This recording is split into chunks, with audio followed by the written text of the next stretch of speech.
Alhamdulillahirabbil alamin wassalatu wassalamu ala asrofil anbiya'i wal mursalin wa ala alihi wa ashabihi ajmain ma ba'du.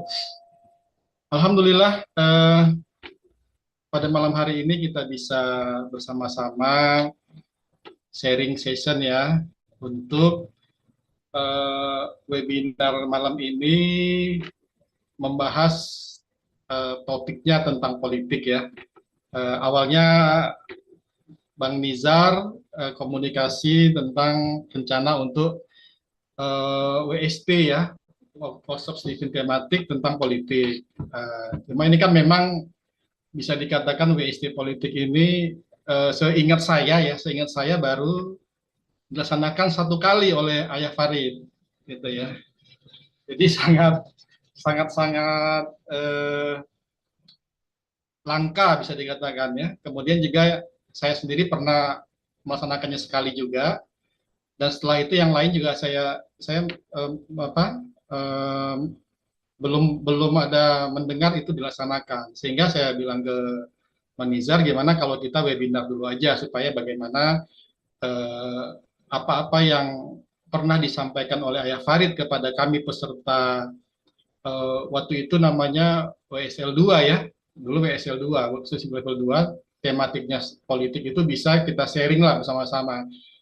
Tentu saja ini menarik ya di tengah-tengah kondisi ataupun di tengah-tengah selesainya pelantikan anggota DPR RI dan menuju juga pelantikan presiden terpilih 2024, kita melaksanakan webinar tentang politik ini ya, bagaimana judulnya gaya dan investasi politik. Mungkin sebelumnya saya tadi Bang Nizar meminta biodata, perlu di ini nggak Bang Nizar tentang saya, atau lanjut aja ke materi, gimana Mbak Dewi atau Bang Ya, Nizar? disampaikan sekilas saja, Mas Satri. Oke. Ya, secara posisi saya sebagai pemilik cabang Steven cabang Medan saat ini ya.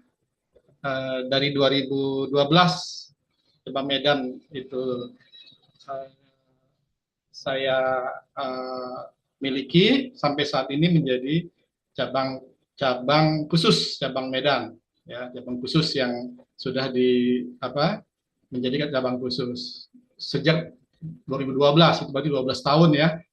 Kemudian secara singkat saya pernah di DPRD Deli Serdang 2004 sampai 2009, kemudian tim ahli DPRD Provinsi 2009 Sumut ya, 2009-2014, kemudian anggota DPRD Sumut 2014-2019.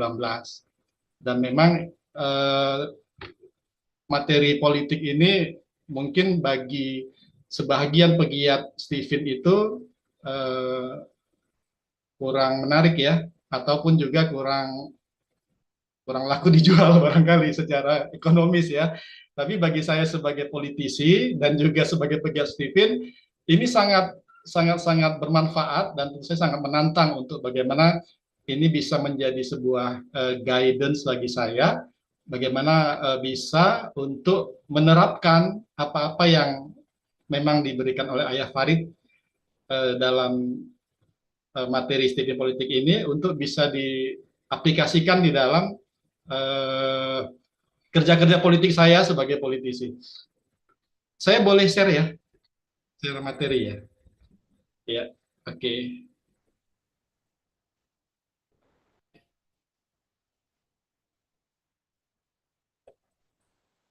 Oke, okay. Jadi eh, saya relations trainer Steven, kemudian juga beberapa materi Steven yang lain, materi Steven Business dan juga Steven Politik yang memang waktu itu diselenggarakan hanya sekali oleh Farid, dan itu juga peminatnya tidak banyak. Jadi ini memang sebenarnya menurut saya sangat-sangat perlu untuk bisa kita sharing bagaimana kita bisa mengaplikasikan juga Steven di dalam kehidupan ataupun kegiatan politik kita. Oke, jadi ya, kita mulai dengan partai politik ya, partai politik karena kita bicara tentang gaya politik. dan kaitannya dengan Stephen politik, tentu saja yang menjadi infrastruktur utama adalah partai politik. Dan di Indonesia, partai politik merupakan infrastruktur demokrasi di negara kita. Jadi pilar partai politik, pilar apa namanya pemerintah itu adalah merupakan pilar-pilar demokrasi di Indonesia. Nah, jalur politik dalam demokrasi Indonesia itu bisa melalui partai politik dan juga perseorangan. Makanya ini juga kan setelah undang-undang pemilu yang terakhir yang membolehkan jalur independen untuk pemilihan kepala daerah dan juga adanya pemilihan anggota DPD, Dewan Perwakilan Daerah, yang zaman Orde Baru itu kan nggak ada. Jadi itulah jalur perseorangan ya. Kalau dalam legislatifnya adalah DPD, anggota DPD, dalam pilkada itu jalur perseorangan. Kalau dulu sebelum zaman reformasi kan hanya melalui partai politik. Tetapi setelah reformasi, undang-undang pemilu itu mengakomodir perseorangan, yaitu melalui senator atau DPD dan juga perseorangan. Yang belum tuh jalur pemilihan presiden, itu belum ada perseorangan. Sementara kan kalau kita lihat demokrasi di Amerika, ada senator, ada juga jalur perseorangan untuk pemilihan presiden. Nah, mudah-mudahan ke depan pemilihan presiden juga ada jalur perseorangan. Nah, untuk bisa diusung oleh parpol, maka seseorang itu harus menjadi melalui jalur kader parpol ataupun tokoh non parpol, seperti pilkada yang sedang berlangsung saat ini. Itu tidak semua calon yang diusung itu adalah tokoh atau kader parpol. Contoh pilkada di Jawa Tengah, gitu ya. Calon dari Koalisi Indonesia atau Kinplus itu adalah siapa? Mantan polisi, ya, bukan kader parpol. Lupa sih namanya. Nah, itu.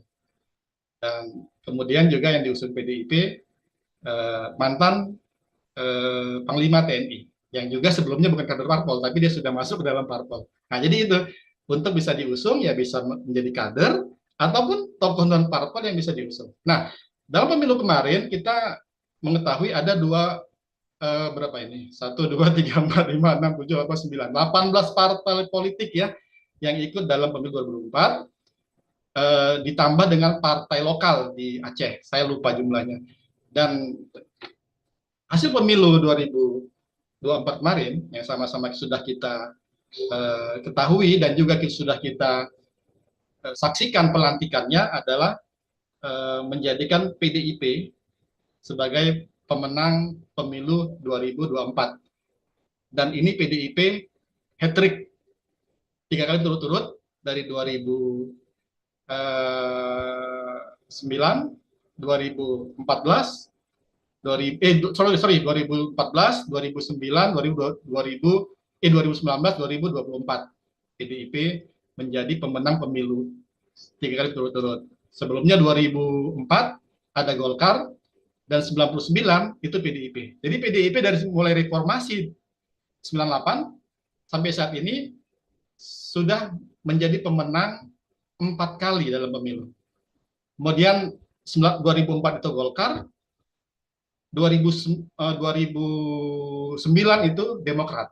Ya, jadi itulah pemenang pemilu dalam sejarah setelah reformasi. Setelah Golkar yang 32 tahun menjadi pemenang pemilu semenjak pemilu setelah pemilu Orde Lama, dalam pemilu Orde Baru tahun 65 ya atau tahun berapa itu Golkar sampai dengan tahun 97. 99 pemilu itu PDIP, 2004 Golkar, 2009 Demokrat, 2014, 19, 24 PDIP. Jadi PDIP hat-trick. Tetapi ketua DPRD itu PDIP baru akan kedua kalinya. Setelah 2000 kemarin Puan Maharani 2019 dan sekarang Puan Maharani 2024. Karena sebelumnya Undang-Undang MP3 itu tidak otomatis pemenang pemilu sebagai ketua DPR, tapi dipilih sehingga pada 2000 berapa itu 2014 yang PDIP pemenang pemilu, ketua DPR-nya adalah dari Golkar. Nah, pemilihan. Oke, yang menarik dalam pemilu 2024 ini itu dirilis oleh media ada 138 dari 580 anggota DPR RI terpilih terindikasi bagian dari dinasti politik. Oke, ya ini uh, balik-balik sebelumnya ya. Oke, ya. Kenapa ini perlu kita highlight pada malam hari ini? Artinya menjadi pemenang pemilu itu banyak variabel. Selain yang mungkin nanti kita bahas adalah masalah genetik ya atau personality. Ini juga merupakan bagian daripada variabel untuk memenangkan pemilu. Faktor dinasti politik, gitu ya. Jadi bukan hanya ada di pemilu pilkada ataupun pilpres, di pemilu legislatif juga ada, pemilu legislatif juga ada yang namanya dinasti politik. Nah, ini tersebar di seluruh partai. Dari 18 partai yang ikut pemilu 2004, hanya 8 partai yang masuk parlemen atau DPR RI. Nah, dari 8 partai ini semuanya ada terindikasi dinasti politik. Oke, baik itu dia kekerabatan anggota DPR dengan pejabat publik, ada yang kakak, suami, istri, adik, keponakan, anak, kerabat lainnya. Oke. Dan dari 580 anggota DPR yang terpilih, 25 itu artis. 3 artis untuk DPR, 2 artis untuk DPD. Ini banyak sekali ya. Dan ini kalau kita lihat satu persatu, yang incumbent itu yang yang saya tahu ya, dari atas itu ada Arzeti, kemudian Dede Yusuf, kemudian ada Nurul Arifin, Rachel Mariam, ada Primus, Desi Ratnasari, Rike Dia. Jadi ini cukup banyak yang Mulan Jamila, Eko Hendro Purnomo, Moreno Suprapto. Nah, ini adalah orang-orang yang incumbent. Sementara yang baru seperti Uya Kuya, Sigit Purnomo atau Pasha Ungu, Ahmad Dhani, ini yang baru. Dan satu fenomena Once. Once ini mengalahkan anggota DPR RI dari PDIP yang cukup vokal, Masinton Pasaribu. Nah, yang wajahnya berseliweran di televisi untuk narasumber sebagai anggota.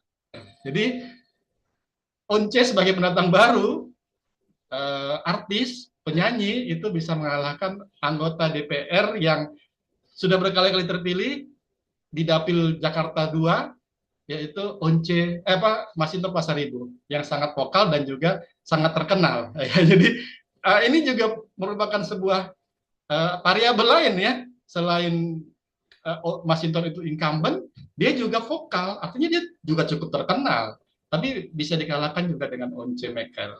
Dan nggak terlalu gede juga suaranya mengalahkan Masinton Pasaribu, 60.623. Dan yang paling hebat adalah Alfian Sakomeng, gitu ya, meraih suara 5 juta lebih di Jawa Barat, menjadi calon terbesar suaranya selama pemilu. Ya, Komeng Uhuy itu meraih 5 juta lebih di Jawa Barat. Itu luar biasa. Ini calon perseorangan ya, Jari melalui jalur senator. Dan semuanya tidak ada hubungannya dengan politik uang gitu ya. Tidak semua gitu ya. Tapi ya itu tadi, itu bisa meraih 5 juta suara. Di samping memang fotonya yang nyentrik, lucu, juga dia sudah legend juga ya di kalangan orang-orang yang masyarakat umum lah ya, itulah 5 juta suara itu bukan itu satu kabupaten yang besar, itu 5 juta suara di Jawa Barat dengan 30 juta pemilih. Oke. Nah, ini saya awali sehingga kita membuka wawasan berpikir kita, menjadi politisi, ikut pemilihan dan terpilih itu prosesnya sangat banyak variabelnya. Nah, malam ini salah satunya kita kita sharing tentang variabel genetik yang biasa yang memang sudah dibahas di Stephen. Ya, jadi politisi adalah pemimpin yang negarawan untuk berdiri di atas semua golongan demi berpihak kepada kebenaran dan keadilan. Untuk itu, politisi harus merupakan panggilan jiwa yang murni untuk mengabdi demi kepentingan yang lebih besar. Nah, ini definisi Stephen apa politik yang dibuat oleh Stephen. Jadi memang ya harus begini gitu ya. Seharusnya begini seorang politisi. Jadi memang menjadi negarawan dan juga merupakan panggilan jiwa ya. Jadi bukan hanya sekedar status sebagai pejabat negara ataupun sebagai anggota DPR. Oke. Nah, jadi menurut Stephen, menurut Ayah Farid, politisi adalah bukan karbitan. Perlu ditempa dalam tentang yang panjang. Jadi ya nggak tiba-tiba. Walaupun tadi fenomenanya bukan politisi, pesohor itu menjadi anggota DPR, terpilih jadi anggota DPR atau anggota DPD. Kemudian tidak punya face interest, kecuali pengabdian semata. Ini kita bicara secara netral ya. Kemudian bukan sumber mata pencaharian, bukan meminta, terus malah banyak memberi. Ini kayak lagu ya, banyak memberi tanpa harap kembali. Semuanya adalah investasi kebaikan. Nah, kemudian bukan pencitraan, melainkan substansi amal soleh demi kebaikan bersama. Banyak interaksi dengan konstituen untuk memahami aspirasi arus bawah. Kemudian banyak memerankan sebagai channeling aspirasi untuk memperjuangkan suara arus bawah. Inilah politisi tingkat tinggi yang disampaikan dalam materi Stephen Politik. Oke ya, jadi ya lumayan lah. Jadi memang ini poin 3, 4, 5, 6 itu poin utamanya adalah poin pertama. Bukan karbitan, ditempa dalam waktu panjang, maka dia akan ke bawah. Begitu poin 1 belum tercapai, mungkin yang di bawah ini ya agak sulit juga untuk bisa dicapai. Jadi poin pertama, poin yang paling penting dalam politisi tingkat tinggi. Nah, modal politik, nah ini secara umum ya, modal politik ada yang pertama popularitas. Nah, ini penting, tingkat keterkenalan. Makanya tadi kenapa saya tampilkan 25 pesohor itu? Ya ini sebagai modal awal ketika popularitasnya tinggi, maka dia akan ada kemungkinannya untuk dipilih ataupun juga tinggi. Jadi modal awal popularitas. Artinya popularitas itu kan bisa jadi popularitas itu ada yang negatif juga, tapi populer, gitu ya. Sementara kalau populer yang akan dipilih, populer yang positif. Contoh yang terpilih Uya Kuya. Uya Kuya kan populer ya. Ya mungkin sebagainya juga ada yang posisi yang tidak sepenuhnya positif gitu ya. Tapi ya lebih banyak dominan positif juga sehingga dia terpilih. Kemudian yang ketiga, kelayakan, eligibilitas. Layak enggak seseorang untuk dipilih. Nah, ini modal gitu ya. Karena masyarakat juga menilai layak enggak dia dipilih jadi wakil rakyat. Gitu. Lalu yang keempat, kondusivitas, momentum dan lingkungan. Jadi ada momentumnya gitu ya. Dan itu tidak setiap saat bisa muncul momentum. Nah, makanya ada yang dipaksakan harus nyalon karena ini momentumnya, gitu ya. Kalau lewat saat ini udah nggak momentum lagi. Jadi bagaimanapun dia harus maju karena ini momentumnya. Makanya kita tadi lihat ada berapa tadi itu 35% yang ada urusan dengan dinasti. Karena momentumnya sekarang berkuasa, gitu. Mumpung lagi berkuasa, ya dia maju. Contohnya apa? Anak bupati, anak gubernur, kemudian anak ketua DPR. Itu kan momentumnya pada saat itu. gitu. Jadi dia harus maju. Dan lingkungan juga lingkungannya itu mendukung gitu ya. Ya punya sumber daya, punya sumber dana. Nah, jadi ini ketemu dia antara momentum dengan lingkungan. Makanya itu modal gitu ya. Jadi kalau kalau nggak maju sekarang bisa jadi 2029 dia nggak lagi punya momentum gitu ya, belum terpilih. Nah, baru yang kelima sumber daya. Jadi ini 5 modal politik secara umum ya. Apapun genetiknya, modalnya ini gitu ya. 5 modal politik yang kalau menuju keberpilihan, seni dalam berpolitik ya. Itu 5 modal ini. Oke, kita lanjut. Jadi ya ini iseng aja fotonya ya. Foto kenangan 2014. Jadi modal boleh kecil, tapi hasil harus maksimal. Kenapa saya tampilkan foto saya? Karena waktu itu saya modal sangat kecil. Jadi dari 9 kami satu fraksi 2014, saya paling kecil modalnya. Makanya saya ambil foto saya. Modalnya boleh kecil, tapi hasilnya harus maksimal. Oke, kemudian kita ini investasi politik ya. Kita masuk ke investasi politik. Ini salah apa? Kita sudah masuk ke materi yang secara genetik. Yang pertama, belum. Ini umum dulu. Paling sedikit mengabdi selama 5 tahun di bidang politik. Ya, bidang politik itu ya memang bidang politik, apakah pengurus partai atau memang dikenal sebagai tokoh politik gitu ya. Jadi bukan bidang sosial ya. Ada orang dikenal sebagai pengurus yayasan sosial atau dikenal sebagai pesohor gitu ya.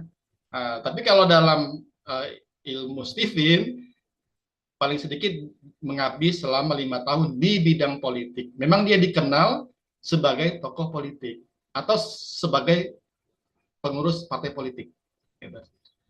Yang kedua, membangun kontak batin dengan konstituen. Nah, jadi artinya kalau dia sebagai tokoh politik dan juga sebagai pengurus politik, maka konstituennya itu adalah mengenal dia sebagai tokoh politik atau pengurus politik. Beda ya, beda misalnya ulama, kemudian pesohor, kemudian tokoh sosial, itu dikenal sebagai itu, sebagai ulama, sebagai pesohor, sebagai tokoh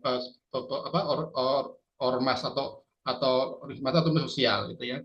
Jadi ini di membangun kontak batin memang mereka tahu dia ya orang politik yang nanti tujuannya adalah untuk pemilihan. Gitu. Nah, jadi hingga konstituen menganggap politisi tersebut pantas atau dirasa memiliki prioritas tertentu, gitu ya. Nah, jadi beda itu kalau orang yang dikenal sebagai tokoh ulama, sebagai organisasi organisasi sosial, pesohor, gitu ya, dengan politisi. Gitu. Jadi ketika dia nanti mencalon, maka memang dia sudah dikenal sebagai tokoh politik. Beda tadi ya, ketika 25 atau 3 artis tadi, ya, mereka dikenal sebagai artis, gitu ya, bukan sebagai tokoh politik. Gitu. Nah, memiliki hubungan tertentu dengan konstituen, karena kedaerahan. Nah, ini juga penting ya. Kalau sekarang yang fenomena yang muncul di Pilkada Jakarta itu RK, kami dikenal sebagai tokoh Jawa Barat, tetapi mencalon di Jakarta, walaupun di Jakarta juga ada suku Sunda, gitu ya. Nah, ini penting ya. Kalau RK mencalon di Jawa Barat itu nggak ada saingan. Nah, ini masuk ke Jakarta yang memang bukan daerahnya Ridwan Kamil, tapi ada orang Sunda di Jakarta. Nah, itu juga penting. Suswono sebagai wakilnya RK itu tokoh Jawa Tengah, gitu ya, orang Jawa Tengah. Masuk juga Jakarta sebagai calon wakil gubernur dan juga Jakarta ada orang Jawa. Yang di hubungan tertentu itu justru Rano Karno. Walaupun sebenarnya tinggalnya di Banten. Dia juga anggota DPR Banten, DPR dari Banten dan juga wakil gubernur Banten. Tapi dia punya hubungan ketika menjadi membuat film Sidul, Anak Betawi. Itu ya. Jadi begitu. Sementara Mas Pramono Anung orang Jawa yang memang sehari-harinya ada di Jakarta. Gitu. Jadi ini investasi politiknya seperti itu. Karena ditarik ke wakil gubernur Jakarta karena punya hubungan sebagai pembuat film atau pemain film Sidul anak Betawi, gitu ya. Nah, jadi itu investasi-investasi yang bisa terjadi di dunia politik. Nah, memiliki visi, misi yang kontekstual dengan aspirasi konstituen. Gitu. Jadi kita mau mengambil aspirasi konstituen ataupun ceruk massa yang mana? Maka aspirasi yang akan kita bawa adalah memang aspirasi yang mewakili ataupun menjadi aspirasi konstituen kita. Ya. Nah, kalau memang partainya wong cilik, ya aspirasinya aspirasi wong cilik. Itu. Nah, ini jadi ada visi misi yang dekat ataupun sama dengan konstituennya. Ini mau investasi politik yang dibangun oleh politisi. Oke, kita lanjut ke investasi politik per mesin kecerdasan ataupun kita masuk ke genetiknya, ke inti materi. Yang pertama sensing. Sensing merah, kekuatan otot memberi natura atau membangun infrastruktur. Cari yang tipping point pada bagian yang sangat dikehendaki konstituen. Nah, jadi ini natura ya. Natura ya sifatnya itu barang. Gitu. Contoh, masyarakat perlunya perbaikan jalan, ya bangunkan jalan. Gitu. Contoh, masyarakat lagi butuh sembako, kasihkan sembako. Konstituennya ya, lagi butuh peralatan sekolah, berikan peralatan sekolah. Makanya dicari yang tipping point, yang memang mewakili secara keseluruhan ataupun secara umum dari konstituennya. Yang dikehendakinya apa? Bukan pribadi-pribadi, tapi secara umum dalam konstituennya. Dan pertimbangkan durasi pengaruhnya. Gitu. Nanti kan 5 tahun ya, investasi 5 tahun. Pertimbangkan tuh pengaruh durasinya. Kadang kan orang lupa ya, mungkin bangun di tahun pertama, berikan di tahun pertama, tahun kedua, tiga nggak lagi, tahun terakhir udah lupa gitu ya. Nah jadi ini sensing, memang itu, makanya sensing kan dia dekat, nanti kita bahas lagi. Kemudian yang kedua thinking, menawarkan alternatif sistem kelola pemerintah yang banyak menguntungkan konstituen. Gitu. Jadi orang thinking mainnya di sistem perbaikan sistem pemerintahan atau metode aspirasi masyarakat, kemudian memperbaiki tata kelola pemerintahan, itu ya, memperbaiki penganggaran. Nah itu thinking di situ bicaranya, investasinya di situ. Itu. Jadi dia nggak main di bansos ya.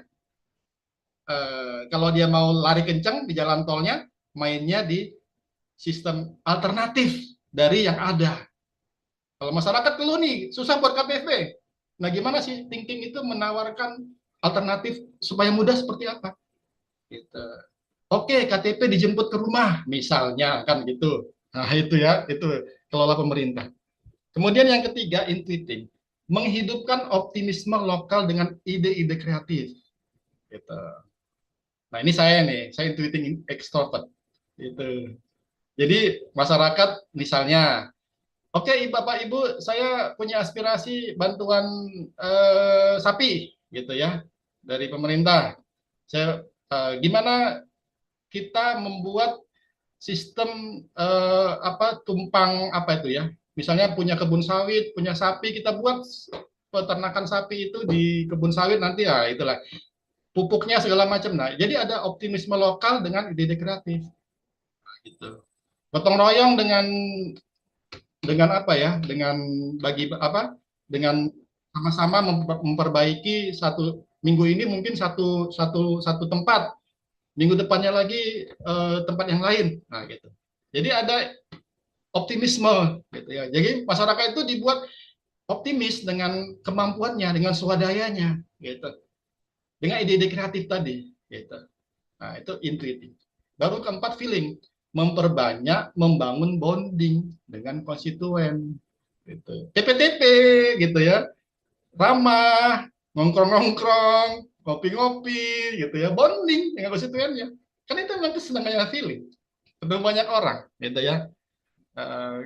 Jadi dia betul-betul bonding, menghabiskan waktu dengan bonding dengan masyarakat. Apa aja mau main apa walaupun cuma sekedar ngobrol-ngobrol, menghabiskan waktu, kadang main kartu dengan masyarakat, atau memang buat acara berwiritan dengan masyarakat, bangun bonding. Yang kelihatannya biasa-biasa aja, yang sederhana aja, nggak perlu terlalu seperti intuitif ada ide kreatif, nggak. Ya apa yang masyarakat mengalir sesuai dengan apa yang masyarakat lakukan.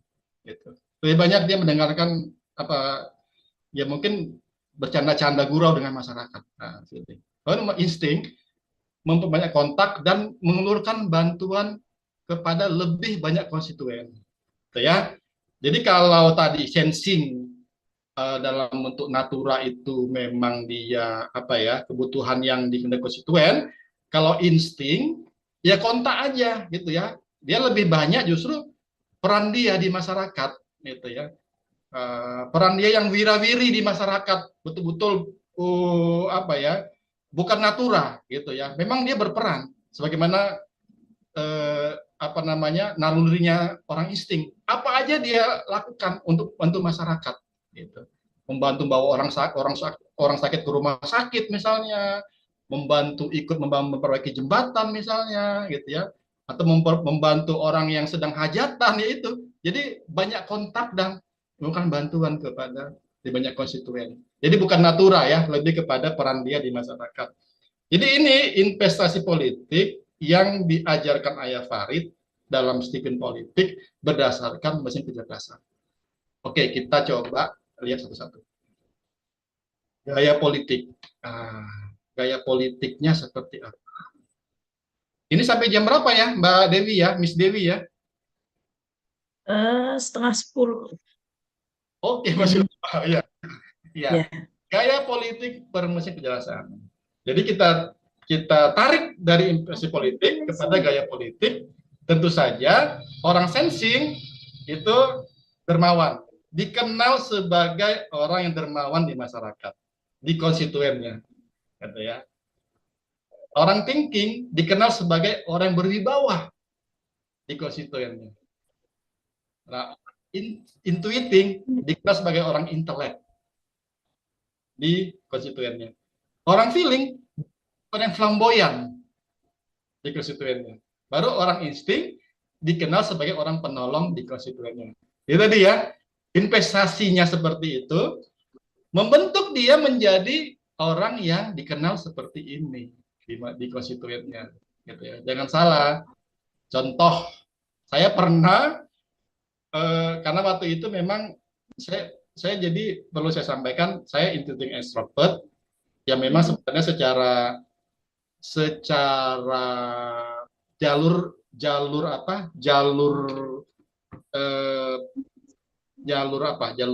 diagonal ya, itu adalah orang yang produksi ya, bukan orang organisasi. Dan secara apa namanya kata kunci dalam sertifikat Stephen itu bukan yang di politik gitu. Saya pernah mengikuti gaya politik feeling.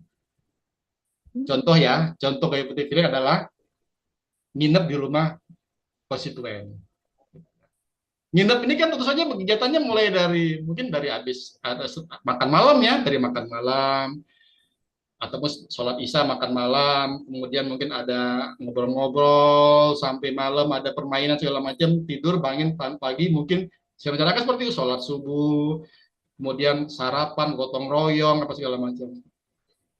Tapi karena memang saya bukan orang feeling, itu setelah acara diskusi, itu saya apa ya, ini nggak gue banget gitu ya.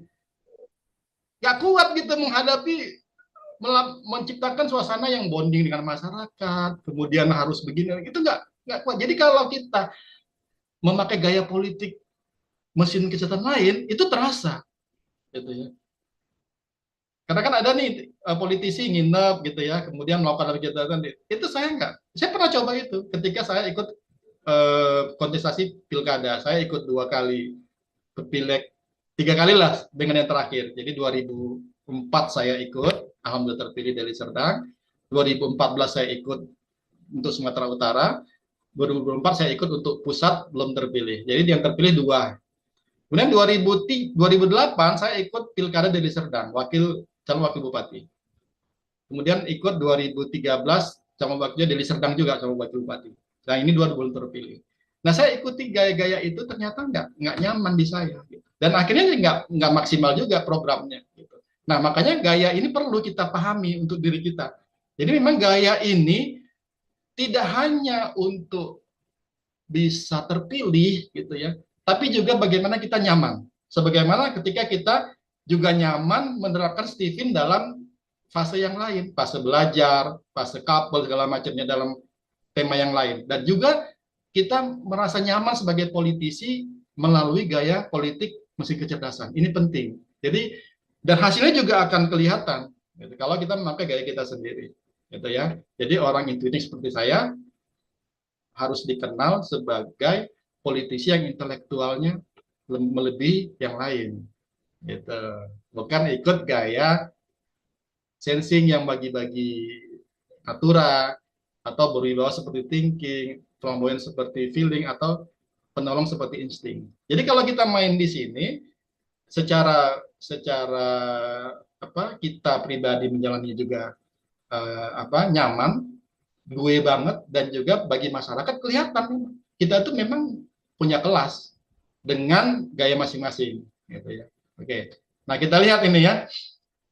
Ini saya tampilkan nih dari webnya Stephen. Ini bukan tokoh politik ya, tapi inilah yang ada di web Stephen. Saya ambil mesin kecerdasan sensing itu dermawan.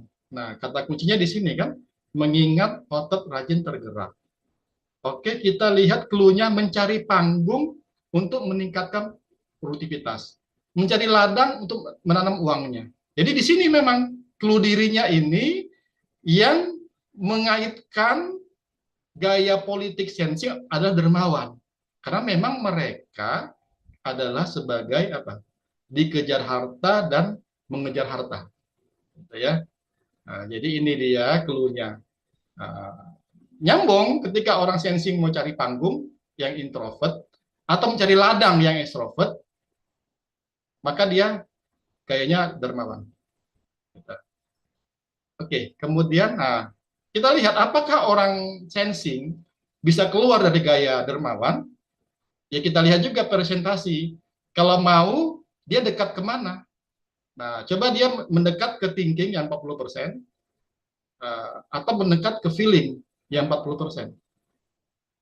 Jadi bisa juga kombinasi dengan insting, gitu ya. Jadi penolong ini memang bagi politik bisa dipakai semua, karena kan setiap kita ada di sini 100%-nya ya, insting ya. Jadi bisa dipakai semua penolong.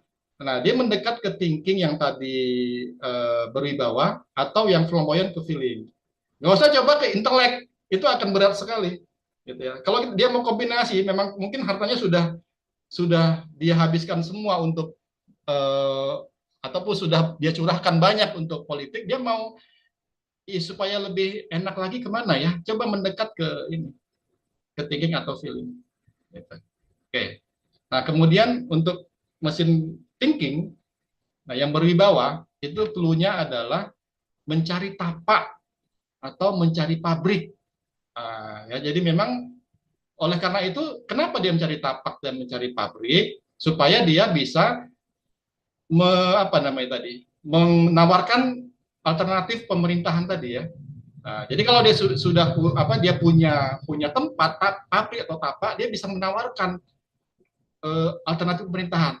Jadi berwibawa. Gitu ya. Memang hebat, memang luar biasa alternatif program-program yang dia lakukan. Gitu. Nah, gaya politik thinking ini itu bisa mendekat kepada sensing yang natura atau yang intelek, intuitif. Dia nggak usah flamboyan, dia berat. Berat dia kalau harus ngambil ke jalur feeling, gitu ya. Nah, kemudian gaya politik intuitif yang intelek, jadi ya itu mencari program, mencari bisnis. Ya, jadi ini bisa nyambung.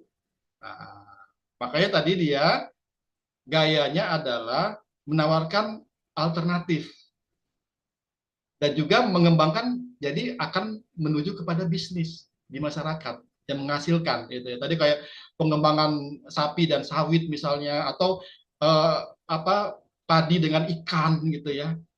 Jadi macam-macam lah, bisa mungkin alternatif-alternatif lain yang menggerakkan perekonomian masyarakat. Jadi kelihatan nih, wah, intelek nih, pinter dia ya, bisa banyak program yang dilakukan di masyarakat, di konstituennya gitu. Jadi bisa nyambung.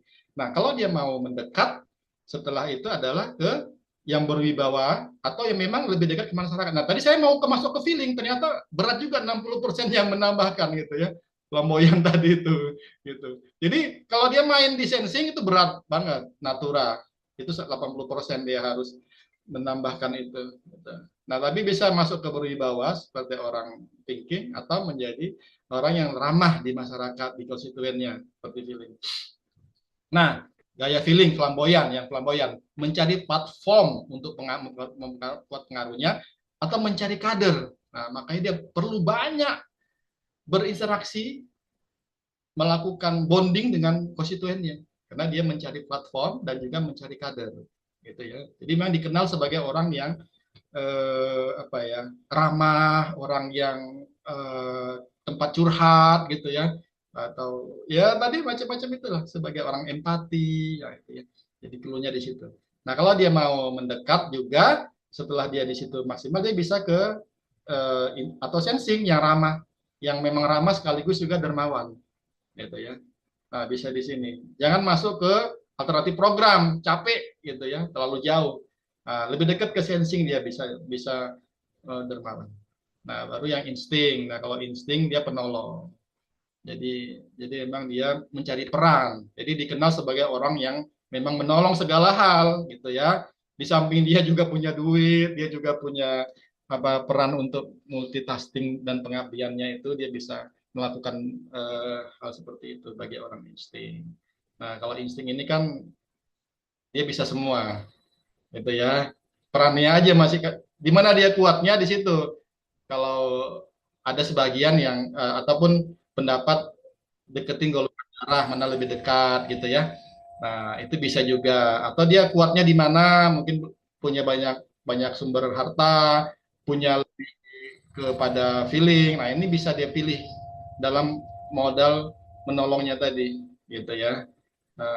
Dia bisa lakukan, tapi memang dia ya eh, apa namanya, gayanya itu ya memang penolong gitu. Tinggal kombinasinya mau kemana sesuai dengan apa nama, sumber daya yang dia punya gimana di insting ini.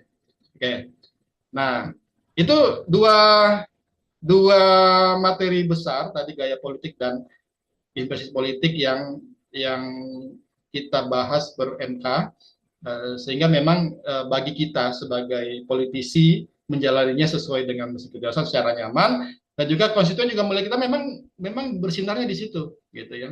Jadi itu modal kita untuk bisa lebih efektif dalam bekerja kerja politiknya. Walaupun mungkin yang jelas dalam apa, pemilu 2024 yang saya juga ikut berkontestasi dan juga pengalaman teman-teman yang memang ikut, itu luar biasa apa namanya ya, sumber uang yang beredar gitu ya. Nah, itu luar biasa, dan ini memang tahun ke tahun semakin semakin besar. Ya, kalau memang dia yang main politik uang, ya udah tinggal hitung angka angka per kepala berapa, itu semakin besar daripada dibanding saya ikut pemilu kan 3 kali ya, 2004, 2014, 2024, di 10 tahunan, saya nggak 5 tahunan, 10 tahunan. Di sela-selanya ada pilkada 2008, 2013. Memang semakin ke sini semakin besar angka-angka tuh beredar di masyarakat. Nah, ini juga tentu saja akan semakin berat berjuang dengan modal yang ada. Oleh karena itu tujuan, kalau saya sih melihat tujuan Gaia dan Virus ini adalah bagaimana kita lebih lebih nyaman dengan apa yang kita punya, kemudian nyaman dengan MK kita, dan kita melakukan kerja politik sesuai dengan apa yang menjadi sumber daya kita itu kita maksimalkan. Jadi kita nggak apa ya, ini serba tanggung semua, duit nggak punya, kemudian ini nggak punya, ini ya udah maju dengan gaya kita. Ya urusan, ya sekali lagi urusan menang kalah itu kan memang kalau kita orang beriman ya jelas ya ada takdirnya gitu. Walaupun bukan bukan jadi pembenaran untuk kalah, bukan. Tapi ketika kita sudah melakukan hal-hal yang memang menjadi apa, kekuatan kita di situ, ya kita menjalannya dengan nyaman. Yang jelas kan nggak apa ya, mungkin tadi saya lupa menampilkan orang-orang yang stres setelah pemilu juga, ya mungkin yang nggak melakukan dengan nyaman. Itu kan juga banyak ya orang yang stres, kemudian bahkan ada juga yang ya hancur-hancuran juga juga ada ketika dia tidak apa mengkapit apa mentabulasi kekuatannya dan tidak mengkapitalisasi yang dia punya, akhirnya mungkin melebihi beban yang dia tanggung atau yang dia buat itu melebihi apa yang dia punya. Nah ini sekilas saya tambahan dari saya selain dari materi yang tadi memang diambil dari materi WSL 2 Steve politik atau WST. Jadi saya menampilkan tentang Dream Team ya. Jadi bagaimana menurut yang saya jalani untuk menjadi campaign manager gitu ya. Saya karena sebagai orang intuitif, saya memilih orang feeling dan orang intuitif. Dan ini mungkin bisa berlaku juga di banyak mesin kecerdasan ya untuk menjadi manajer kampanye gitu ya. Jadi otak kanan, baik kanan bawah maupun kanan atas itu menjadi manajer kampanye untuk seluruh mesin kecerdasan. Bisa dipilih feeling atau insting. Nah, terkadang manajer campaign ini kan memang secara posisi dia bisa setara ataupun di bawah kandidat gitu ya. Jadi jangan di atas kandidat kalau karena nanti dia akan mengatur, karena kandidat itulah sebagai orang yang akan melakukan kontrol secara keseluruhan gitu ya. Jadi kalau orang sensing mungkin bisa memilih orang feeling, thinking bisa memilih orang intuitif. Nah, intuiting bisa memilih orang intuitif, feeling bisa memilih feeling. Baru orang insting ini yang kadang bingung. Ah, dia pilih orang feeling gitu ya. Jadi itu bisa masuk di situ. Nah, ada 4 tim besar yang menurut saya ini perlu dimiliki oleh kandidat. Itu tim media, ini bisa dihandle orang feeling. Tim kreatif, itu bisa dihandle orang intuiting. Tim budgeting, ini otak kiri, itu bisa thinking dan sensing. Baru operation atau operasi, itu orang sensing dan insting. Nah, jadi ini yang menurut saya, ini pengalaman saya berpolitik dari 98, ya lama juga ikut politik, bahkan mungkin pas masa kuliah juga menjadi aktivis di kampus. Ini perlu dikolaborasikan seperti ini dalam tim campaign kita. Jadi saya pikir itu aja. Terima kasih. Mudah-mudahan bermanfaat. Kita bisa diskusi, sharing. Tidaklah lebih daripada rekan-rekan sekalian. Saya yakin semuanya juga punya pengalaman politik. Bahkan mungkin ada yang anggota dewan di grup ini ataupun ikut pemilu kemarin. Bahkan tadi ada yang tim ahli. Mudah-mudahan kita bisa sharing untuk berikutnya. Terima kasih. Saya akhiri. Assalamualaikum warahmatullahi wabarakatuh. Waalaikumsalam warahmatullahi wabarakatuh. Wah, luar biasa Bapak Satria sudah memberikan banyak insight. Saya baru tahu ini, ternyata dalam berpolitik pun kita ada gaya-gaya menurut MK masing-masing. Bahkan kita perlu tim-tim yang bisa mendukung kita dalam berpolitik ya Pak, yang bisa memberikan kekuatan di sini. Menarik sekali ini Pak. Jadi kita nggak sembarangan tuh memilih tim kita untuk bisa mensupport kita dalam majunya dalam berpolitik. Baik, menarik sekali dan pastinya saya yakin teman-teman semua di sini tidak sabar nih, sudah banyak yang raise hand nih Pak Satria. Iya, iya. Kayaknya Kita banyak yang diskusi ya. ya Emang sudah enaknya tidak diskusi sabar dulu untuk gitu. banyak berdiskusi langsung dengan Pak Satria yang pastinya nanti akan terus berkelanjutan nih pastinya. Baik, untuk penanya pertama nih, Pak Brion ya. Oke, saya berikan kesempatan untuk Pak Brion untuk langsung memberikan pertanyaan. Silahkan Pak Brion.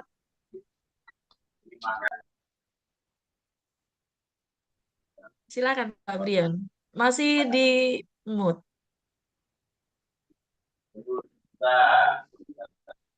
Gimana suara saya pada Pak didengar baik, dengan baik? Insya Allah bisa Ya, didengar Pak Brion. Iya, silakan oke. Pak Brion. Saya tidak usah perkenalkan lagi, langsung kepada pertanyaan saja. Terima kasih Pak Satria. Ini membuka atau menambah wawasan saya dalam berpesta demokrasi. Saya bukan orang politik, tapi saya paling suka ikut pesta demokrasi. Jadi kadang-kadang saya membantu caleg ini, kadang caleg itu, dan sekarang ini ke depan ada pilkada. Nah, yang menjadi pertanyaan saya, setiap tahun, 5 tahunan itu kan berubah kondisinya, situasi dan kondisi berubah. Barangkali di zamannya Pak Satria dulu tidak ada istilah kampanye digital. Nah, ini yang membuat saya jadi mempertanyakan adalah bagaimana secara Stephen ini kita melakukan kampanye digital yang efektif. Karena apa? Pemilih sekarang ini bukan orang-orang seperti saya yang generasi baby boomer, tapi generasi zenial dan alpha gitu yang banyak. Jadi mohon bantuan pencerahannya Pak Satria. Terima kasih. Oke, Pak. Pak Rio. Baik, Pak Brion. Mau langsung ditanggapi, Pak Satria? Kalau ada yang lain boleh sekalian, kalau ada yang lain. Boleh yang lain? Tadi ada yang ingin mengajukan pertanyaan. Kita lihat di chat adakah? Oh, Pak Brion. Pak Multon mungkin Ya, ada izin. pertanyaan? Oh, iya, ya. Baik, silahkan Pak Multon. Jadi kalau bicara unsur kecerdasan, sebenarnya ini kan ke agak apa ya? Sebenarnya semua orang harus punya itu Pak, dalam politik kan kompleks. Apakah kita memang bisa hanya mengandalkan satu mesin kecerdasan saja kita maksimal? Misalnya katakanlah feeling, dia ajak, dia terus saja bangun ayom dengan masyarakat. Namun pada akhirnya masyarakat tidak akan mengenal itu, karena yang mereka butuhkan bukan sekedar akrab, dikenal. Bahkan kita tahu banyak orang yang baik, ajak, memang mesin feeling. Tahu-tahu pagi hari dia dikalahkan dengan hal-hal yang sifatnya tadi teknis Pak di lapangan kan. Secara politis itu saja Pak. Oke. Oke. Boleh satu lagi kalau Baik, mau, terima kasih. kalau ada Boleh satu lagi ya, Pak ya? ya biar enak nih. Jika masih ada pertanyaan lagi, boleh mumpung waktunya masih, silahkan teman-teman semua yang ingin mengajukan pertanyaan. Ini sayang banget nih, mumpung Pak Satria memberikan waktu untuk memberikan pertanyaan itu. Silahkan teman-teman semua, adakah yang mau bertanya? Boleh raise hand. Pak Rahmadan mungkin? Silahkan. Pak Ramadan ingin mengajukan pertanyaan? Belum ya? Belum. Baik, baik. Sementara dua penanya, nanti mungkin teman-teman semua boleh lewat kolom chat atau raise hand ya. Baik, Ya. Pak Satria, silahkan. Ya. Baik, yang pertama dari Pak Brion, memang tadi saya katakan ya, memang makin ke sini itu eh, eh, yang saya soroti tentang politik uang, gitu ya. Itu berbeda dengan ketika saya ikut pemilu pertama 2004. Tentang digital juga ini kan baru muncul ya, baru mungkin pemilu 2019 itu sudah mulai juga. 2014 itu sedikit, belum begitu mendominasi apa namanya kampanye digital. 2019 sudah mulai muncul, itu bahkan sudah banyak juga para apa namanya konsultan politik yang menawarkan kampanye digital. 2024 itu saya lihat perubahannya dari 2019 itu nggak begitu apa ya, nggak begitu signifikan. Jadi mirip-mirip lah 2019 dan 2024. Dan ini memang efektivitasnya ya kembali gitu ya, tetap membangun yang namanya basis konstituen gitu ya. Walaupun memang kampanye digitalnya kan bisa menyasar ya. Misalnya kita memasang iklan, seperti kita memasang iklan untuk bisnis gitu ya. Titiknya bisa dijangkau gitu ya. Tetapi memang approach-nya itu tetap harus tatap muka. Tatap muka ini kan tidak harus kalau memang dapilnya sangat luas, misalnya contoh kalau di Sumatera Utara ada namanya Dapil Sumatera Utara 2, itu 19 kabupaten kota. Dan rasanya tidak mungkin satu kandidat itu bisa menyambangi semuanya. Oleh karena itu bisa dibagi dirinya atau tim atau keluarga tetap approach ya, tetap ada pendekatan. Nah, ini nanti kaitannya dengan apa yang ditanyakan oleh Bang Multon gitu ya. Tetap tadi saya kan kenapa tadi saya tampilkan juga itu chat itu ya, chat kalau orang feeling kemana lebih dekat gitu ya.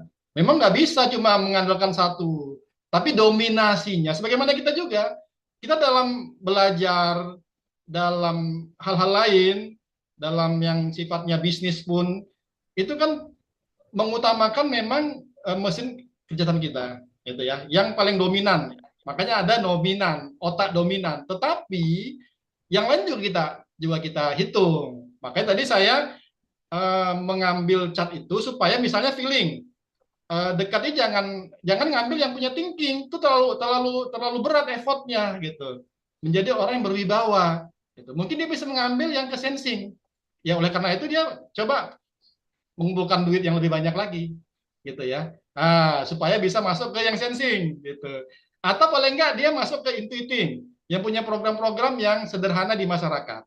Tapi kalau dia nyebrang ke thinking, mengambil alternatif program tuh berat banget gitu ya. Jadi bisa mengkombinasikan dengan yang lebih dekat dengan yang dia punya gitu. Kan dia ada 40% itu punya sensing maupun intuiting gitu ya. Dan memang sekali lagi modal sumber daya itu yang tadi saya ulas di awal, sumber daya itu adalah uang. Gitu ya. Salah satunya uang, sumber daya, sumber dana ada di situ.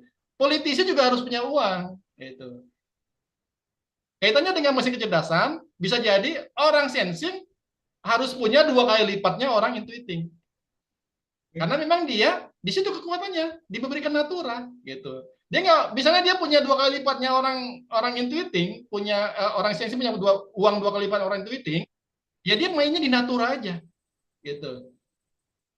Jadi memang tetap sumber daya itu ya tidak semuanya sumber daya yang kita bilang uang itu arahnya money politik. Ada namanya cost politik gitu. Walaupun memang ya saya yakin dari sekian banyak caleg baik itu tingkat pusat, provinsi, kabupaten kota, tetap ada orang-orang yang dengan dana minimal. Bukan nggak pakai dana ya. Kalau itu saya kayaknya nggak yakin nggak pakai dana terpilih saat ini. Itu saya nggak yakin. Bisa 100% saya nggak yakin. Orang yang nggak punya dana terpilih. Itu kalau saya telusuri ke belakang, itu hanya terjadi di tahun 99. Ketika PDIP mendapat 33% suara pusat. Itu bahkan ada mohon maaf ya, bukan merendahkan profesi, yang sebelumnya dia penambal ban, guru honorer, itu terpilih jadi anggota dewan. Dengan dana yang tidak punya sama sekali. Gitu. Tapi dia dikenal sebagai tokoh yang memang memperjuangkan aspirasi konstituennya. 2009. Tapi semakin ke atas 2004 masih ada. 2004 masih ada. Ya saya terpilih 2004, ya bisa dikatakan nggak punya duit lah 2004 gitu ya. 2014 itu naik duitnya, mesti punya. 2024 kemarin itu total harus punya duit yang banyak, bukan cuma punya duit aja, punya duit yang banyak gitu ya. Nah, karena memang luar biasa permainan duit di 2024. Dan itu juga kaitannya bukan hanya dengan money politik gitu ya. Ya tim sukses juga perlu gaji gitu ya. Jadi tadi ya, kembali ke Pak apa namanya, Pak apa tadi, Prion dengan Pak Multan ini sangat sangat nyambung juga. Digital itu menurut saya sih satu bagian, tidak dominasi digital. Apapun ceritanya, politik tetap perlu pendekatan. Coba lihat semua yang terpilih itu adalah orang-orang yang memang ke masyarakat, baik dia itu dengan dana yang ada ataupun dengan dana yang sangat minimal, itu tetap ke masyarakat. Tidak melulu dia mainnya di digital. Itu approach-nya tidak ketemu, Pak. Jadi nanti dia bisa dikalahkan dengan orang yang datang ketemu dengan masyarakat itu atau tim yang masyarakat. Kalau dia hanya main di digital, dia bisa kalah dengan orang yang ketemu dengan masyarakat. Jadi tetap kombinasi karena pemilih kita ini juga bisa jadi yang lihat HP mungkin bisa katakan Gen Z nggak ke TPS, Pak, bisa jadi. Gitu. Mungkin rame ketika polling ketika apa, tapi bisa aja nggak ke TPS dia, gitu ya. Semalaman dia scrolling, nggak bangun pagi, nggak ke TPS, lewat gitu ya. Sementara biasanya orang itu yang memilih itu dijemput sama tim. Ayo, dan 2024 yang saya pahami, hampir seluruh yang ke TPS itu sudah punya pilihan. Baik dengan pilihan yang memang sesuai dengan dia, atau dengan yang ada memberikan money politik, ataupun dengan tim-tim yang membawanya ke TPS. Kalau 2014 ketika saya terpilih, itu masih banyak orang yang menentukannya di TPS pilihannya. Dia dari rumah nggak punya pilihan, ketika datang ke TPS, oh dia mau memilih ini. Tapi 2004 hampir semua yang datang itu sudah punya pilihan dari rumah. Gitu. Jadi ini juga apa namanya pengaruh digital marketing itu ada, tapi tidak mendominasi di 2024 kemarin. Gitu, Pak. Oke ya, Pak Multon, Pak Brion, kalau ada yang mau dilanjutkan boleh. Terima kasih Pak Satria. Pak, Iya. sama. Oke, Pak Brion, Pak Multon, terima kasih Pak Satrio sudah menjelaskan sangat dengan detail sekali bahwa digital pun harus ada kombinasi ya Pak Satria. Jadi lebih bertemu secara langsung, approach itu lebih diutamakan, tapi tim-timnya lah yang membantunya dalam versi digital, mungkin begitu ya Pak Satria ya. Dan Tetap kekuatan menaikkan rating, menaikkan popularitas bisa digital, popularitas ya. benar. Tapi begitu Siap, masuk siap. popularitas, kita perlu yang ketemu dengan masyarakat. Gitu. Karena langsung face to face ya Pak, dan mereka mengenal langsung Masih pastinya. belum bisa Luar ditinggalkan. biasa. Iya, jadi ketika langsung mengenal itu ada yang Pak Satria sebutkan tadi, ada bonding di mana kita ada pendekatan secara feel-nya pun dapat, secara psikologisnya pun dapat. Itu kalau dalam konsep Steven dapat banget ya Pak juga. Iya. Dan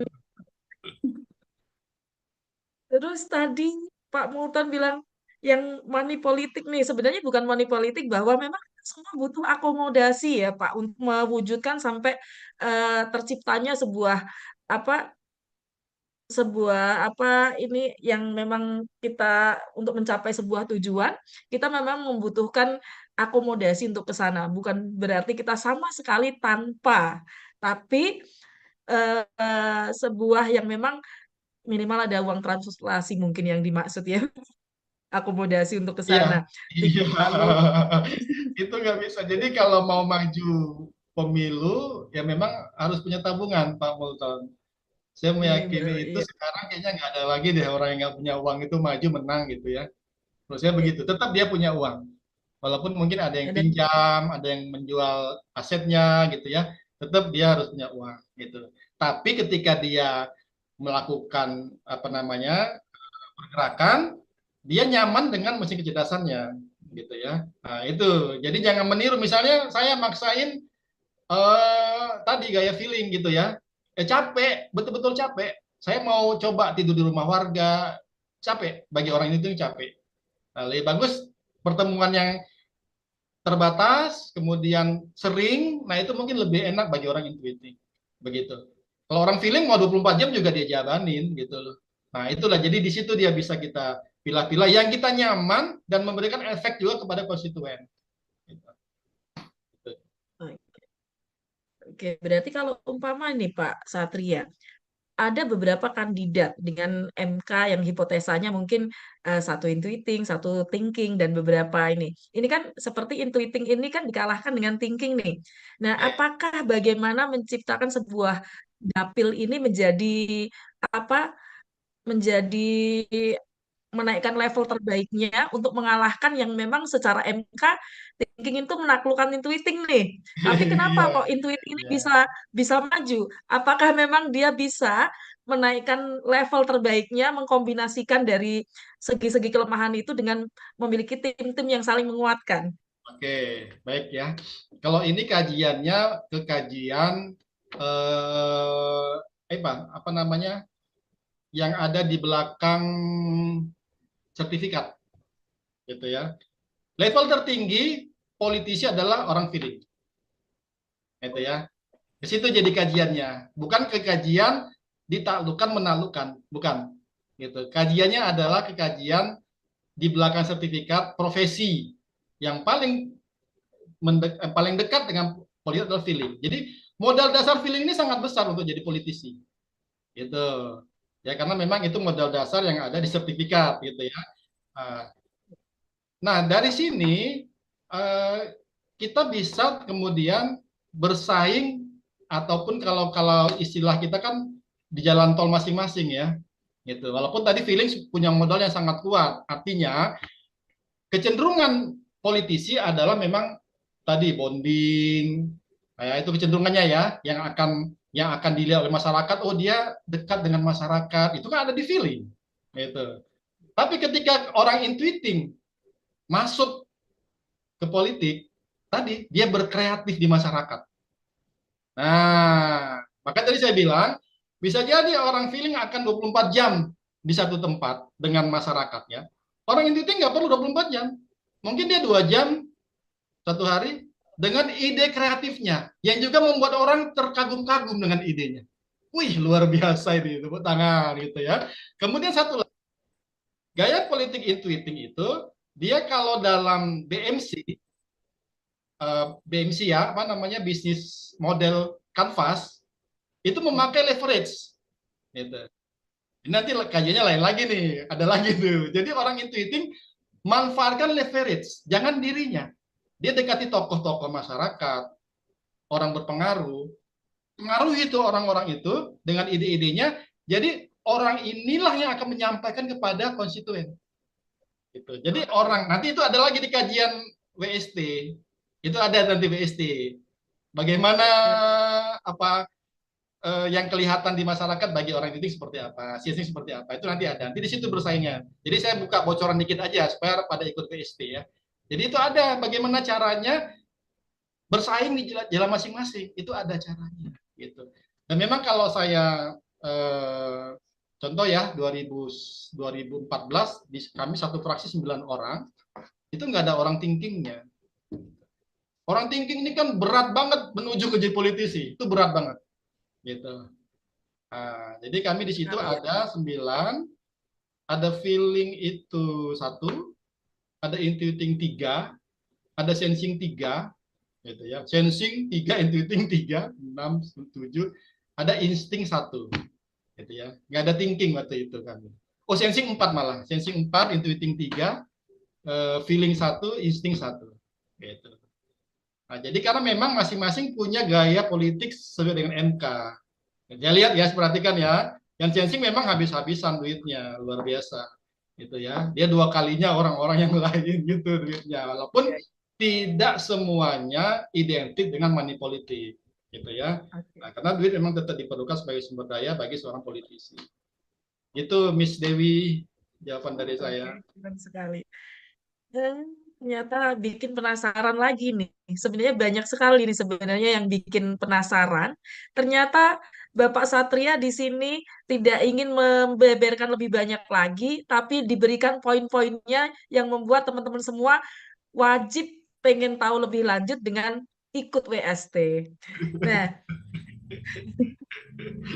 jadi di poinnya ini dan nanti bikin kita semua penasaran harus nih ikut WST politik biar kita tahu lebih dalam nih. Oh, bagaimana gaya kepemimpinan, gaya gaya berpolitiknya biar nampak keren sekali dengan Putus lagi.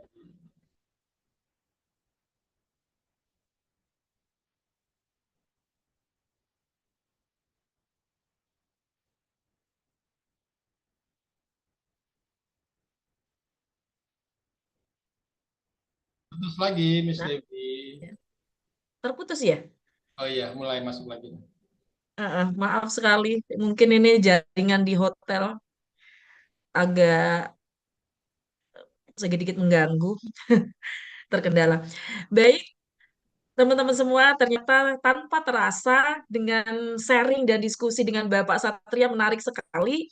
Ternyata diarahkan langsung ke WST nih nanti biar lebih ini. Oh, masih ada Pak, satu lagi. Izin bertanya, kalau thinking masuk politik, apakah baiknya di belakang layar saja kah Pak? Masih ada satu lagi dari Bu Eliza Fahira. Boleh dilanjutkan ya Pak Satria ya. Masih ada Ya, yang bertanya. jadi memang tadi ya, dia kalau menjadi politisi kan berwibawa ya. Bisa jadi kalau kepala daerah sih saya menyarankan, boleh. Tapi kalau politisi ataupun anggota DPR yang memang lebih pada individual ketika dia berkampanye, memang berat ya. Bergaya politik berwibawa ini di masyarakat juga alternatif program bisa ya. Tapi tadi memang saya menyarankan kalau memang memilih di belakang layar itu sangat lebih efektif untuk menjadi supporting kandidat, gitu ya, memberikan alternatif-alternatif. Makanya tadi kan ada masuk ke ini ya, masuk ke tim ya. Nah, jadi bisa jadi kan seorang kandidat itu bisa akan membawa begitu banyak gaya-gaya, tinggal memang disupport aja, disupport mungkin bagi orang sensing yang lebih banyak di natural bisa menjadikan orang thinking di belakang layar sebagai supporting gitu ya. Memang saya menyarankan thinking lebih baik dia menjadi tim ahlinya gitu ya, tim ahli kandidat gitu atau tim ahli kepala daerah bisa juga gitu ya, karena memang agak berat dia masuk ke politiknya, agak berat gitu. Uh, Lurus ya, hitam putih ya, sementara politiknya abu-abu gitu ya. Sangat abu-abu politik ini. Tinggi kan hitam putih ya, itu agak agak berat memang untuk saya lihat kandidat thinking di caleg juga agak kewalahan ketika dia harus berhadapan dengan begitu banyak hal yang fleksibel di politik ini gitu. Ya, saya menyarankan di belakang layar Mbak Eliza. Oke. Oke, Mbak Elisa, semoga terbantu ya untuk pertanyaannya. Oh, masih ada satu lagi. Masih 2 menit lagi kita ini. Ternyata masih ada yang bertanya. Oh, Mas Silakan. Samsul. Ini kebetulan ini yang memang eh, ranahnya di politik ini ya. Di, Oke, Pak Samsul, silahkan Pak Samsul. Selamat malam, Pak Satria. Ya, malam Pak. Penjelasannya sangat menarik sekali. Sebenarnya saya tidak terlibat langsung secara politik, kebetulan hanya diamanahkan di Komisi 4 seperti itu, Pak. Jadi Sebagai anggota DPR. bukan sebagai yang bantu-bantu Supporting ya Pak Samsul. seperti betul. Ya. Oh ya, Pak. Kalau tipe sensing itu kan identik dengan orang yang dikejar harta atau mengejar harta ya, Pak. Ya. Artinya secara alamiah tipe-tipe ini memang dibekali dengan amunisi kekayaan seperti itu ya Pak ya, secara Stevennya. Apakah para politisi baik yang di DPR RI, DPRD, para kepala daerah dapat disimpulkan mereka adalah orang-orang sensing ya. Karena kan kita tahu sendiri bahwasannya kos politik saat ini cukup mahal ya Pak. Kalau untuk di daerah Jawa Tengah, kemarin saya survei ke beberapa anggota itu habis 15 sampai 20 miliar. Kalau Aceh katanya ya Pak ya, sampai 30 miliar ya Pak. Artinya orang-orang yang memiliki uang sebanyak itu kemungkinan kalau menurut Steven kan sensing ya Pak. Apakah betul Pak secara ilmu Steven jika dikaitkan berarti para politisi ini cenderung ke sensing. Seperti itu Pak. Terus berikutnya terkait gaya politik masing-masing. Biasanya anggota partai itu manut dengan ketua partai. Sementara ketua-ketua partai memiliki mesin kecerdasan mungkin berbeda dengan si anggota partai. Tapi secara tidak langsung akan terpengaruh seperti itu. Bagaimana cara mensikapinya ya? Dalam hal yang gampang, yang udah terjadi waktu pembuatan Undang-Undang Cipta Kerja itu, Pak. Saya beberapa kali ketemu secara pribadi dengan anggota DPR RI dari Partai Merah, dari Partai Oren, waktu itu yang memang mendukung sekali Undang-Undang Cipta Kerja. Tapi secara hati nurani, mereka selalu bilang, sebenarnya saya tidak mendukung, Mas. Tapi apa kata ketua umum saya, ya saya itu dengarkan daripada saya di WAW, seperti itu, Pak. Artinya kan itu sudah membohongi hati nuraninya dan tentu tidak sesuai dengan mesin kecerdasannya itu, Pak ya. Lagi-lagi ada tekanan yang lebih hebat dibanding dirinya sendiri itu, Pak. Mohon penjelasannya itu, Pak. Oh ya, sekarang itu ya, Pak, ada peraturan KPU baru kan PKPU bahwasannya pemberian uang di bawah 1 juta itu bukan politik uang seperti itu, Pak. 1 juta sekarang ya Artinya, jadinya? Bukan betul ya, Pak. 100.000. Enggak 1 juta, Pak. Yang baru tuh kapan ini? Berapa hari lalu itu baru disampaikan Pilkada PKPU berarti ke ya? Untuk pilkada. Komisi 2 DPR itu, Pak. 1 juta tuh, Pak. Jadi kalau misalkan nih, orang dikasih 1 juta, selama dia memilih orang yang memberi 1 juta bukan karena uangnya, itu tidak masalah. Atau uangnya diniatkan untuk sodako, tidak masalah itu, Pak. Lah, makanya kan ini repot lagi tuh, Pak. Bikin gila ya. Iya, makin gila lagi, Pak. Oke, Pak Samsul saya jawab ya satu-satu ya. Ya, Memang kalau saya perhatikan tadi ya, random 2014 ketika saya di DPR di provinsi, 9 kami 4 itu sensing. 4 ya, 1, 2, 3, 4, oke, 4 sensing. Memang mereka mengeluarkan uang yang cukup besar, gitu ya. Artinya memang nggak perlu banyak program, gitu loh. Programnya yang natura, gitu ya. Nggak perlu, saya akan bangun ini, saya akan bangun ini, saya akan buat ini, enggak. Jadi rata-rata natura. Masyarakat perlu apa? Ya udah, disediain gitu ya. Bahkan yang berani main amplop juga ya pada sensing gitu. Udah hitung kepala aja, sekian amplop sekian. Udah hitung yang boncos berapa, ya udah hitung itulah berapa persen gitu ya. Ya saya sih melihatnya ini fenomena yang terjadi di kita. Politik uang itu apalagi baru dengar saya kemarin kan 100.000 ya waktu pileg ya, 100.000 dari KPU, sekarang sudah 1 juta ya, wah, luar biasa.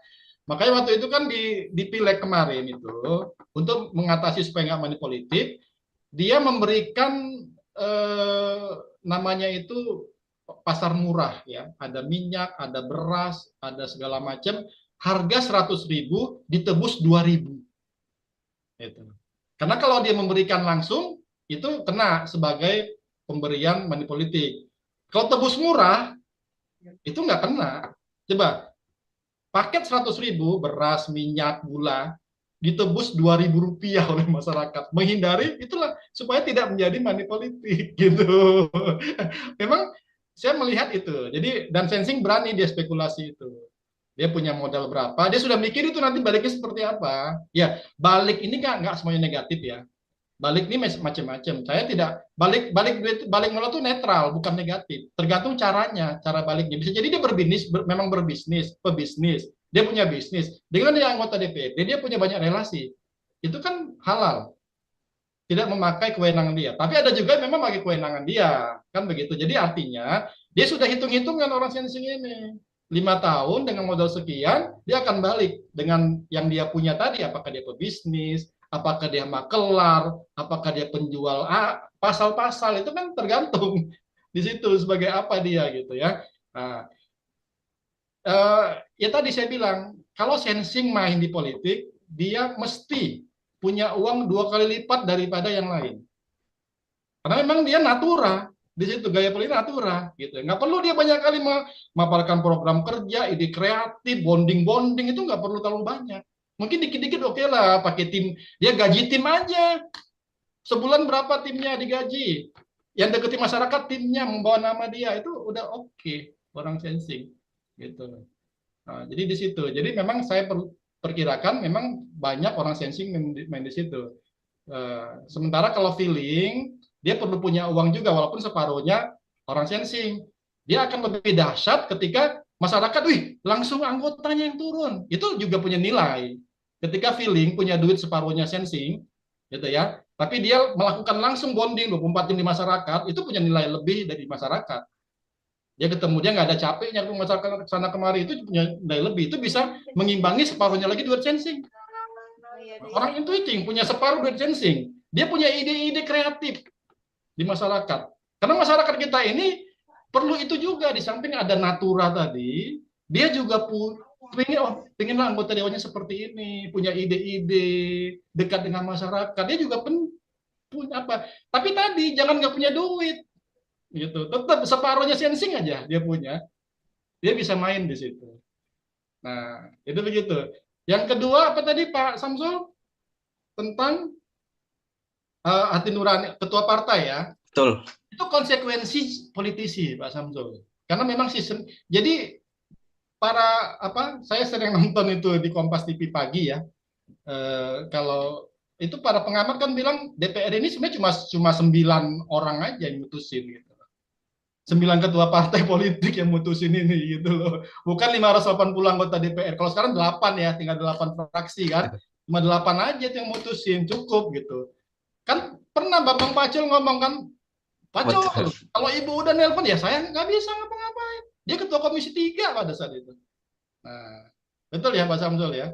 Jadi memang itu konsekuensi kita berpolitik dengan begitu dominasinya ketua partai.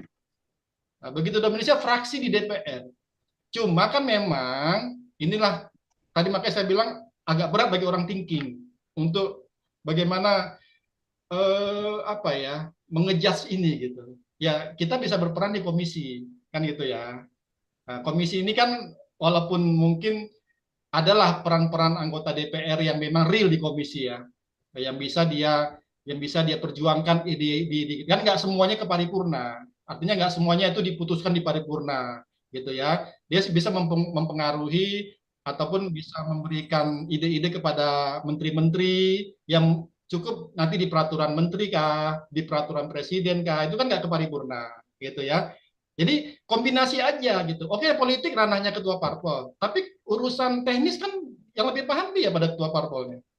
Gitu. Jadi ya dibalanskan lah. Jangan semuanya itu karena ketua parpol ya udah saya nggak ngapa-ngapain. Kayak tadi undang-undang Cipta Kerja. Memang itu ranahnya ketua parpol karena itu kepentingan negara yang lebih besar lagi. Tapi kalau peraturan di bawahnya dia bisa memberikan ide kepada Menteri Tenaga Kerja. Gimana kalau pasalnya seperti ini, ayatnya seperti ini, kan bisa seperti itu. Gitu.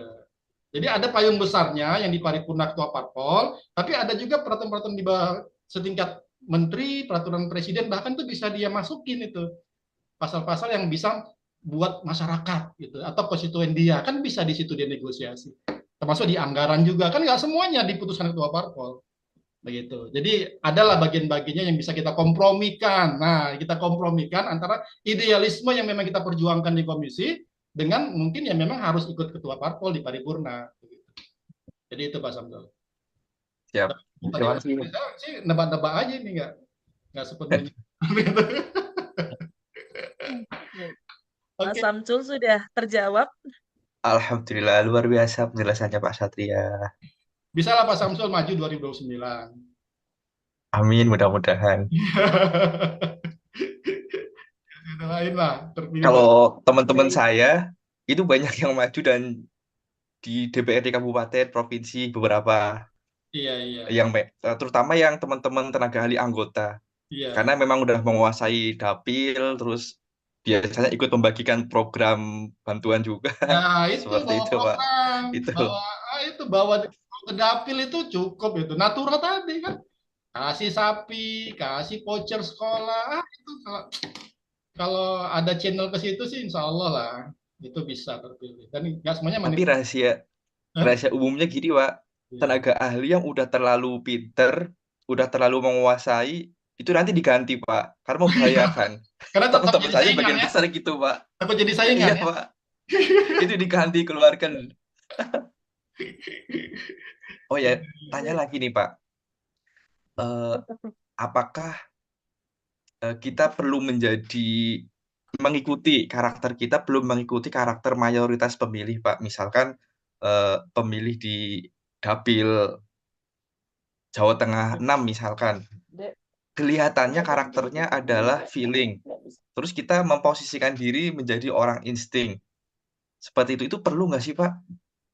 Ya, perlu. Kan otomatis yang mengalahkan feeling itu adalah orang insting seperti itu ya, Pak? Perlu. Kita perlu membaca itu. Makanya tadi kan untuk kenyamanannya kita memakai MK kita gayanya. Tapi ketika berhadapan dengan konstituen, kita perlu membaca mereka seperti apa. Gitu. Makanya tadi contoh saya kan intuitif. Nah, ketika saya menghadapi masalah seperti saya pakai leverage. Misalnya ketemu tokoh ulama, tokoh masyarakat yang mungkin nanti melakukan gaya-gaya yang masyarakat mau, gitu. Jadi kita kalau kita yang lakukan sendiri, saya pikir memang agak berat ya, agak berat karena memang kita menyesuaikan dengan karakter yang mungkin kita sendiri nggak nyaman. Makanya kita cari tim.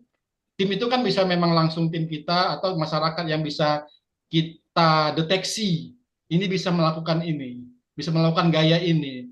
Maka perlu kita tes masyarakat itu dengan dengan alat kita gitu. Oh, dia ini, saya ketemu tokoh ini, udah kasih dia melakukan program itu atas nama kita. Gitu. Kalau kita melaksanakan kita bisa tepar juga kita. Kalau kita melakukan semua gaya yang harus di masyarakat minta, makanya perlu tim, perlu supporting. Ya memang kita tes aja. Supporting saya full dari 4 kali ikut pencalekan sensing. Itu yang memang supporting saya. Itu yang melakukan banyak hal yang memang nggak sanggup saya lakukan. Gitu. Tadi, Pak Samsul. Siap. Terima kasih Pak Satria. Terima kasih Mbak Dewi. Ternyata Mas Samsul nanti dilanjutkan ke WST karena udah bocor sebagian ini ya. Aduh. nanti akan terjawab semuanya kalau sudah mengikuti WST politik dan pastinya lebih seru banget ini kalau sudah masuk ke WST politik. Iya, Ternyata tambah malam, iya, ya, tambah seru banget ya Pak. Seru Mas Dewi, seru. Satria. Iya. Iya. Ini adakah penanya mungkin ya waktunya sudah menunjukkan pukul 21.43 nih. Sebenarnya masih pengen banyak banget.